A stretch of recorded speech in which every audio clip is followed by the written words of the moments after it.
लेकिन मेरी माँ पर जब टिप्पणी की, जो दिवंगत हो गई थी, उन पर टिप्पणी करने के बाद में जब मैंने मानहानि का मुकदमा दर्ज किया, उसमें माननीय न्यायालय ने मुख्यमंत्री जी को अभियुक्त मान लिया है। मैं तो जमानत कराने नहीं गया, मुख्यमंत्री जी जरूर जमानत कराने के लिए जाने वाले हैं। आज दोपहर में पेशी है। पट्टा बांध करके कई दिन बचने की कोशिश की थी, लेकिन अब फिजिकली जाकर के अपनी जमानत तो करानी ही पड़ेगी, क्योंकि कोर्ट ने उनको अभियुक्त ऐसा स्वीकार कर लिया। अशोक गहलोत साहब पर डायरेक्ट चार्ज लगाता हूं कि निवेशकों का पैसा न मिले, इसका षड्यंत्र अशोक गहलोत कर रहे हैं। मेरे तो परिवार का नहीं, मेरी 3 पीढ़ी का कोई भी सदस्य, 3 पीढ़ी का कोई रिश्तेदार भी, मेरा और मेरी पत्नी की 3 पीढ़ी का रिश्तेदार भी, अशोक गहलोत साहब को चुनौती देता हूं आपके माध्यम से कि वो प्रूव करें कि कोई भी 3 पीढ़ी का रिश्तेदार,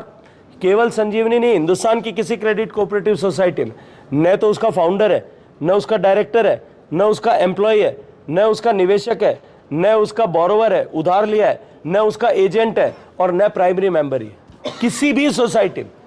और गहलोत साहब जिन लोगों के साथ में बैठ करके घड़ियाली आंसू बहाते दिखाई देते हैं, वो सारे के सारे लोग, मैं चैलेंज के साथ में कहता हूं, मैं एक एक आदमी प्रूव कर सकता हूं, क्योंकि वीडियो में खुद उन्होंने कहा है वो उसके एजेंट थे। एजेंट पैसा लेकर के आया, उसने अपना कमीशन खाया, और उसके बाद में सोसाइटी में मिस अप्रोप्रिएशन होकर के डूब गए। उसके दोषी जो है वो एजेंट है प्राइमरीली कि नहीं? उस एजेंट के साथ में घर में बिठा करके गहलोत साहब चाय पी करके नाश्ता करके और ये राजनीति करते हैं। साहब दुनिया सारी समझती है सब कुछ कि अगर संजीवनी के इस तरह के कोऑपरेटिव स्कैम में कहीं भी मेरी या मेरे परिवार की कोई लिप्तता थी, तो वो 4.5 साल तक किसका इंतजार कर रहे थे? मुख्यमंत्री जी ने किस तरह की टिप्पणी की, आप अपने सोशल मीडिया अकाउंट को खंगाल लीजिए, आप सबको मिल जाएगा। अपने राजनीतिक स्वार्थ के लिए और अपनी राजनीतिक पराजय को न पचा पाने के कारण से, इस तरह की अनर्गल टिप्पणियां करने के कारण से मैं तो अभियुक्त नहीं बना, लेकिन मेरी मां पर जब टिप्पणी की, जो दिवंगत हो गई थी, उन पर टिप्पणी करने के बाद में जब मैंने मानहानि का मुकदमा दर्ज किया, उसमें माननीय न्यायालय ने मुख्यमंत्री जी को अभियुक्त मान लिया है। मैं तो जमानत कराने नहीं गया, मुख्यमंत्री जी जरूर जमानत कराने के लिए जाने वाले हैं। आज दोपहर में पेशी है। पट्टा बांध करके कई दिन बचने की कोशिश की थी, लेकिन अब फिजिकली जाकर के अपनी जमानत तो करानी ही पड़ेगी, क्योंकि कोर्ट ने उनको अभियुक्त ऐसा स्वीकार कर लिया। उनका कहना है कि मुझे भली जेल भेज दो, पर उनका पैसा तो दिला दो गरीबों का। देखिए, मैं आपको एक विषय आपके संज्ञान के लिए एक और बताना है। ऐसे जितने कोऑपरेटिव के स्कैम्स या चिटफंड कंपनीज के फेलियर देश में हुए, उन सब की जांच देश में क्रिमिनल सेक्शंस में होती थी, फौजदारी कानूनों के तहत होती थी, जिसमें पहले लंबे समय तक जांच चलती थी। जांचों को प्रभावित करने की कोशिश की जाती थी। राजनीतिक फायदे नुकसान के हिसाब से जांचों को टर्न और टेम्पर किया जाता था। उसके बाद में ट्रायल कोर्ट में वर्षों तक लंबित रहते थे, फिर हायर कोर्ट्स में, अपीलांट कोर्ट्स में जाते थे, हायर कोर्ट में जाते थे, सुप्रीम कोर्ट तक चलते, इस तरह के केस चलते थे। आप सबके जानकारी में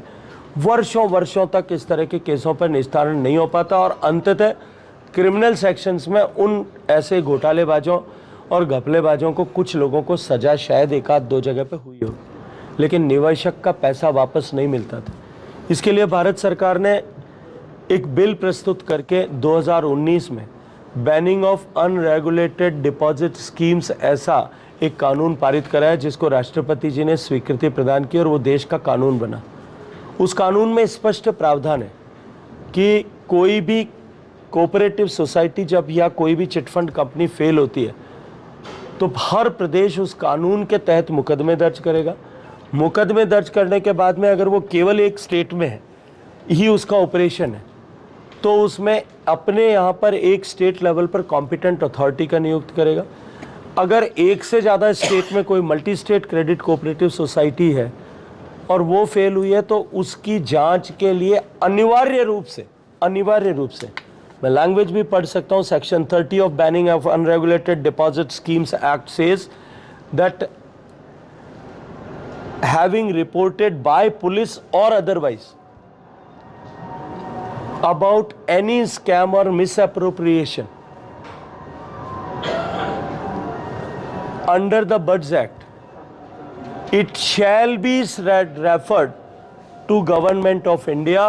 for getting it inquired by Central Bureau of Investigation. अब संजीवनी क्रेडिट कोऑपरेटिव सोसाइटी के परिप्रेक्ष्य में ही बता दूं कि उसमें मध्य प्रदेश और गुजरात दोनों सरकारों ने अपने यहाँ के केसेस को सीबीआई को भेज दिया।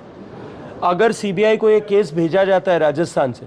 तो भारत सरकार की कॉम्पिटेंट अथॉरिटी जो है, जिस तरह से सहारा में पोर्टल बना करके निवेशकों का पैसा दिया जा सकता है, वैसे संजीवनी का पैसा भी आ सकता है,